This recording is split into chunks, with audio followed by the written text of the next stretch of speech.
Hi, so we are from Group 14C for Cyber Law and Cyber Ethics, TEB 3233, Computer Ethics and Cyber Law. So we are going to discuss on topic 14 on theme number 4. So algorithmic justice, are Malaysians law ready for AI? Here is our group members, which consists of me, Muhammad Arif bin Muhammad Effendi. Next, my friend is Muhammad Izzuddin bin Mustafa, and lastly, our group member is Ikwan Hanafi bin Irwan. Yeah, so we'll move on to the next, which is table of contents. Alright, so this is the table of contents. As you can see, we have introductions. We'll go through this one by one later. So we have introduction, why existing Malaysian law, the Malaysians guideline, the AI ethics and hypothetical case, the real world cases, proposed AI policy, our proposal, and lastly the conclusion.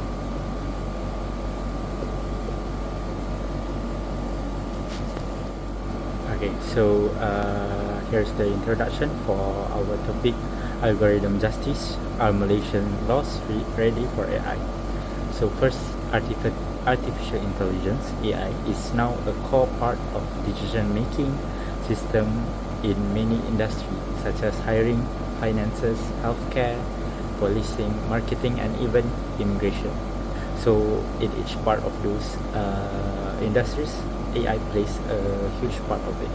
And these decisions are not made by human but by algorithms trained on massive amount of data, some of which may reflect bias or historical inequalities.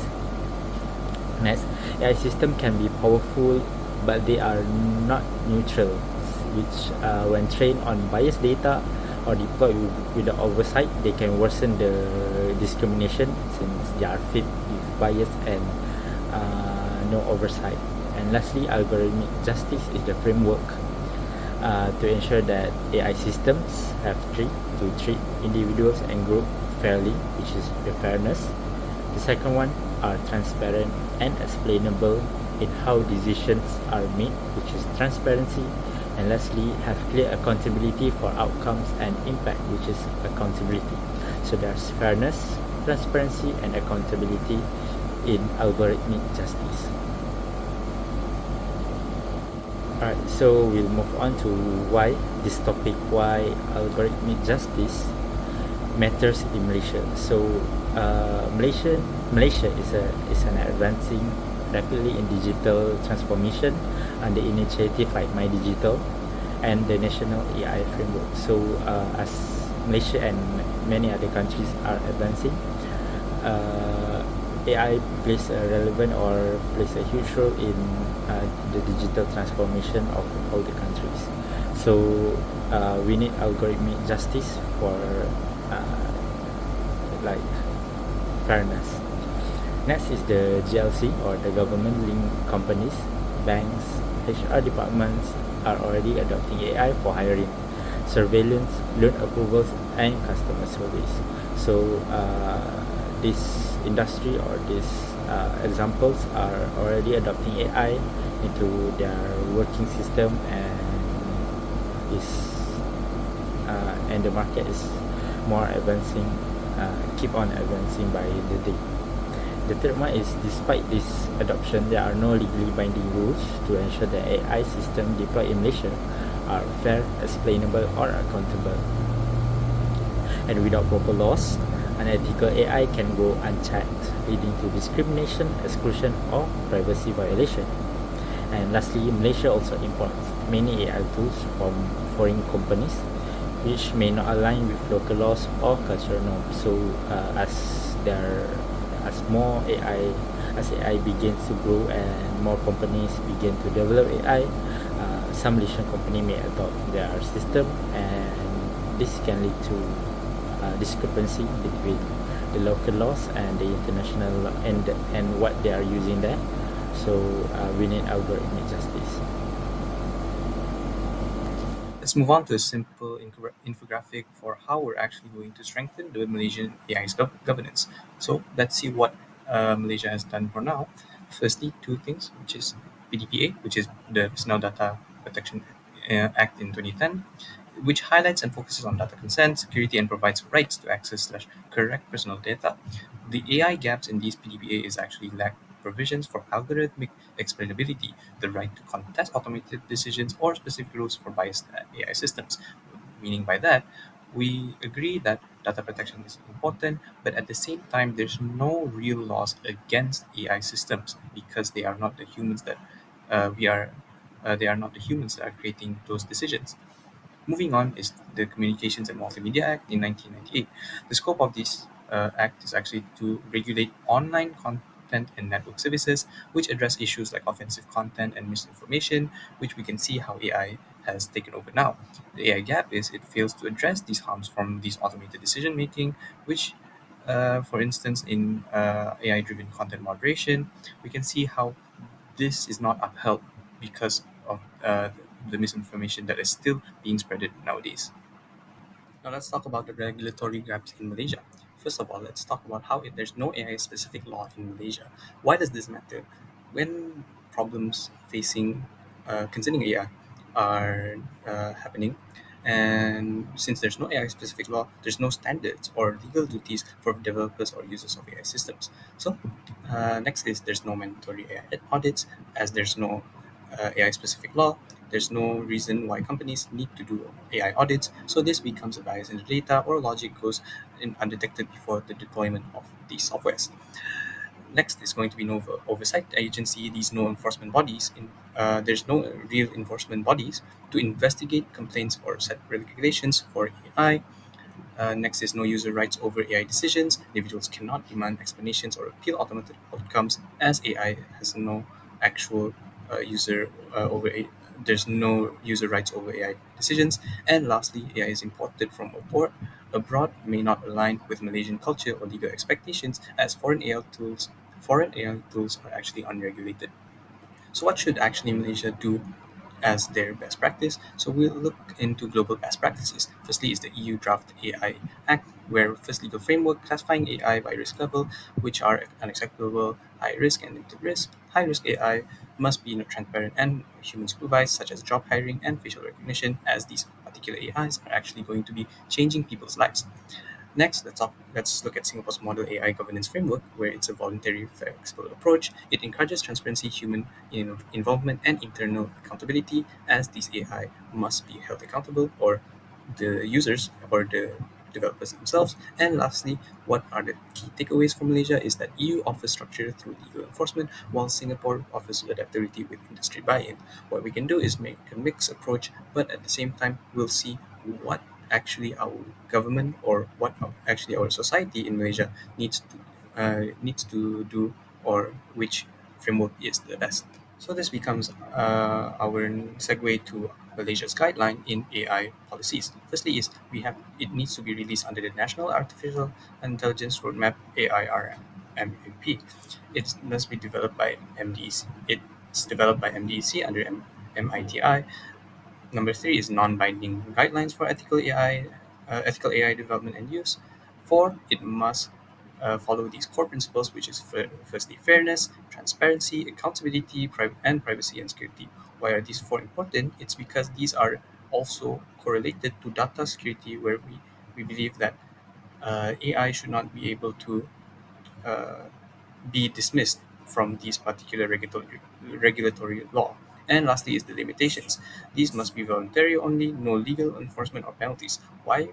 Because we believe that this is ethics rather than actual regulatory, as these particular things can be exploited by other users or people who have with malicious intent. Moreover, these are the main important things if we want a better AI governance in Malaysia.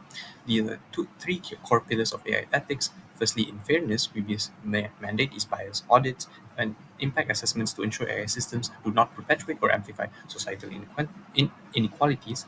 Secondly, is accountability. Establish a clear liability for AI caused harms, meaning by that, who do we blame for AI based harms? These will create effective rights of resources for individuals impacted by automated decisions of AI. And lastly is transparency. We require that citizens are informed when interacting with AI system and have the right to a meaningful explanation for its decisions. Meaning by that, each AI system must have its own thought process clearly and transparently open so that we see how when is it actually becomes a harms over a benefit. So let's look at our proposed regulatory framework, and this is our hypothetical case, which is a biased hiring app. So first of all, we need to establish an AI office in Malaysia. What does this mean? This means that we have an actual body that uh, pre that pre that defines AI in Malaysia. Secondly is mandatory transparency reports, meaning by that these agencies that have licensings from AI office in Malaysia have to undergo these transparency reports. Thirdly is algorithmic impact assessment, meaning by that we see how the algorithm actually impacts these assessments. And lastly is audits and penalties. So these agencies, these people who are liable for these for the problems caused by AI must have their own audits and penalties. So uh, let's take a quick gander on how it's actually going to work. Firstly, is what is the problem, which is the in this case an AI hiring tool. It is trained uh, on historical data, unfairly downgrading people based on biases that is given in the historical data. Current law limitation, which exists right now, as I said before, PDPA and CMA, does not actually help in the case of this biased hiring app. It actually promotes it. It makes it so that people who are have worse CVs and stuff actually harmed because of this. And lastly is our proposed oversight. This new framework mandates the employers to prove the system's fairness via audit, meaning by that each person or each report given to the AI Office Malaysia must be screened, and from that point on, we can see whether or not this uh,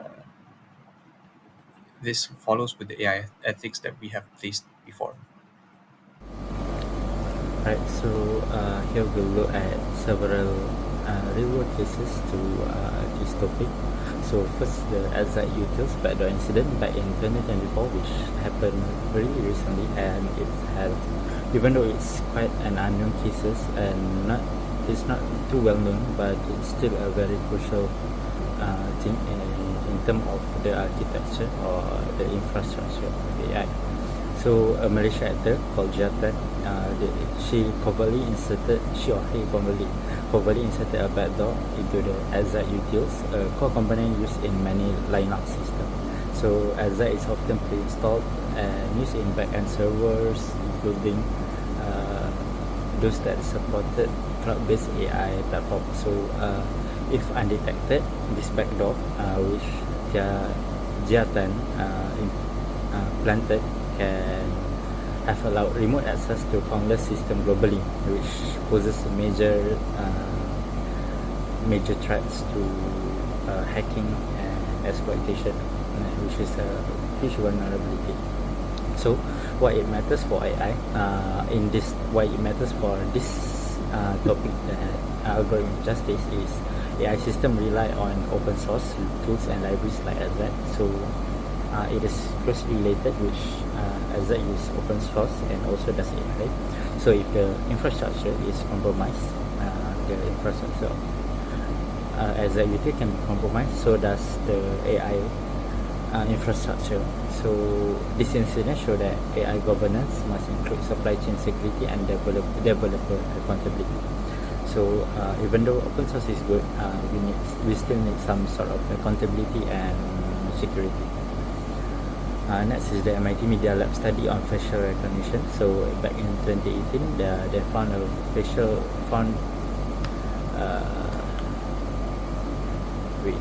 found that facial recognition system had error rates up to 34% for dark-skinned women compared to less than 1% for light-skinned men. So this comparison between dark-skinned women and light-skinned men, there's error rate which shows a high bias. The cause is lack of diversity in training dataset. So we usually have bias in our dataset training, which can lead to this inconsistency or this inaccuracy for our AI to like develop a rating system or develop like a facial recognition system. So these consequences or real life consequences, potential misidentification can in law enforcement and surveillance. So this could lead to misidentification in the system. Next is the Amazon AI hiring tool. Back in 2018, the same year as the MIT Media Lab study on facial recognition. So what happened here is 3 out of 10 years of resumes submitted to Amazon, mostly from men.